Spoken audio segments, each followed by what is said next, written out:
আজিৰ ভিডিঅ'ৰ প্ৰথম প্ৰশ্নটো হ'ল নিম্নলিখিত কোনটো প্ৰতিষ্ঠান গান্ধীজীয়ে প্ৰতিষ্ঠা কৰা নাছিল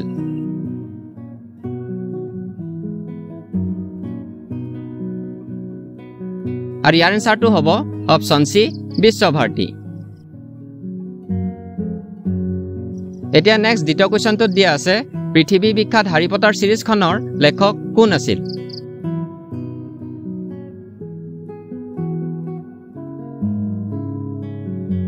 আৰু ইয়াৰ এনসাৰটো হ'ব অপচন ডি জে.কে. ৰাউলিং এতিয়া ৩ নম্বৰ কোৱেশ্চনটো হ'ল অসমৰ কাক শেহতীয়াকৈ ইন্টেলিজেন্স ব্যুৰোৰ প্ৰধান হিচাপে নিযুক্তি দিয়া হৈছে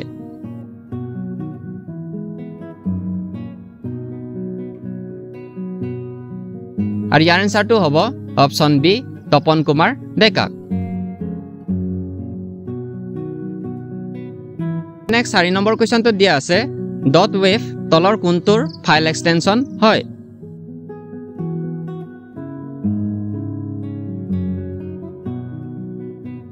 আৰু ইয়াৰ এনসাৰটো হ'ব অপচন এ সাউন্ডৰ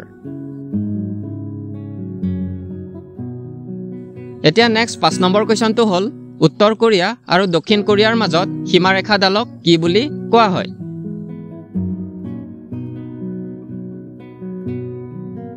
আৰু ইয়াৰ এনসাৰটো হ'ব অপচন বি 38 প্যাৰালেল ৬ নম্বৰ কোৱেশ্চনটো দিয়া আছে খৰিকাজাই কবি ৰূপে কাক জনা যায়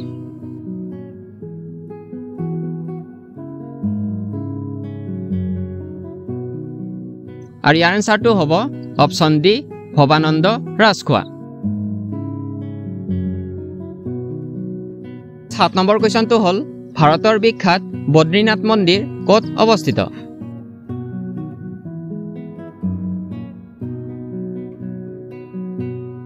আৰু ইয়াৰ এনসাৰটো হ'ব অপচন ডি চামোলি উত্তৰাখণ্ড এতিয়া ৮ নম্বৰ কোৱেশ্চনটো দিয়া আছে শেহতীয়াকৈ কোনখন অসমীয়া বাতৰি কাকতে ২০২২ চনত ৫০ বছৰ সম্পূৰ্ণ কৰিছে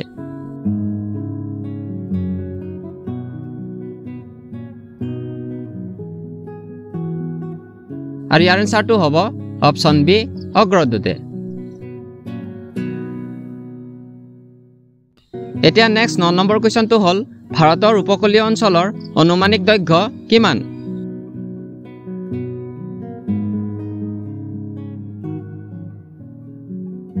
আৰু ইয়াৰ এনসাৰটো হ'ব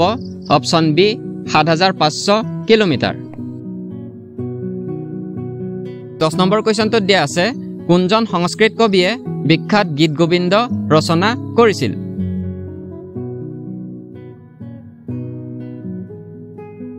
আৰু ইয়াৰ এনসাৰটো হ'ব অপচন সি জয়দেৱে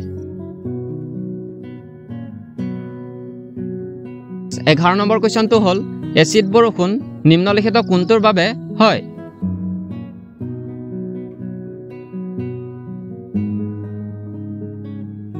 আৰু ইয়াৰ এনসাৰটো হ'ব অপচন এ সালফাৰ ডাই অক্সাইড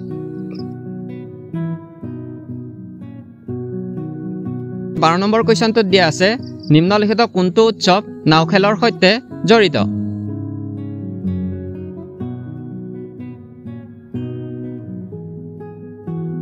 আৰু ইয়াৰ এনসাৰটো হ'ব option C Onam next ১৩ number কোৱেশ্চনটো হ'ল কোনখন দেশত প্ৰথম গুডছ এণ্ড সাৰ্ভিস টেক্স জিএছটিৰ কাৰ্যকৰী কৰা হৈছিল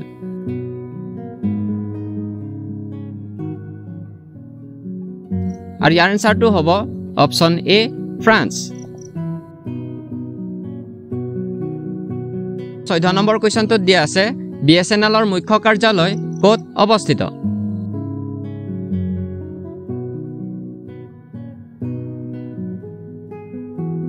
আৰু ইয়াৰ এনসাৰটো হ'ব option A New Delhi ১৫ number কোৱেশ্চনটো হ'ল মাৰাথন দৌৰৰ মুঠ দূৰত্ব কিমান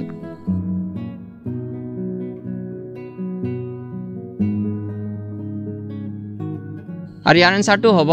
অপচন ডি 42 কিলোমিটাৰ 16 নম্বৰ কোৱেশ্চনটো দিয়া আছে গংগা নদীক বাংলাদেশত কি বুলি কোৱা হয়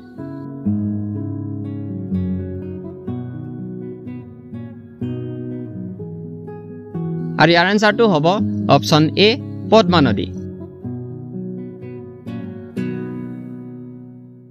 17 নম্বৰ কোৱেশ্চনটো হ'ল নিম্নলিখিত কোনজন ৰজা দিহিঙীয়া ৰজা নামেৰে জনা যায়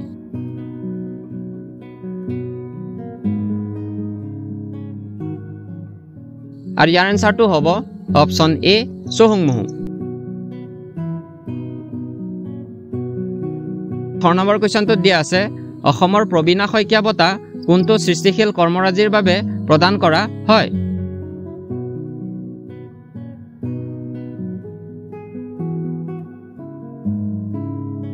আৰু ইয়াৰ এনসাৰটো হ'ব অপচন বি মহিলাৰ সৃষ্টিশীল লিখনিৰ বাবে 19 নম্বৰ কোৱেশ্চনটো হ'ল নিম্নলিখিত কোনটো ভাৰতৰ দ্ৰৌপদী ভাষা নহয়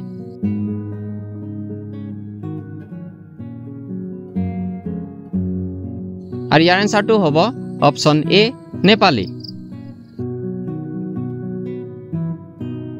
20 নম্বৰ কোৱেশ্চনটো দিয়া আছে নিম্নলিখিত কোনটো অসমৰ বৰ্তমানৰ 18টা বন্যপ্ৰাণীৰ অভয়াৰণ্যৰ ভিতৰত আটাইতকৈ পুৰণি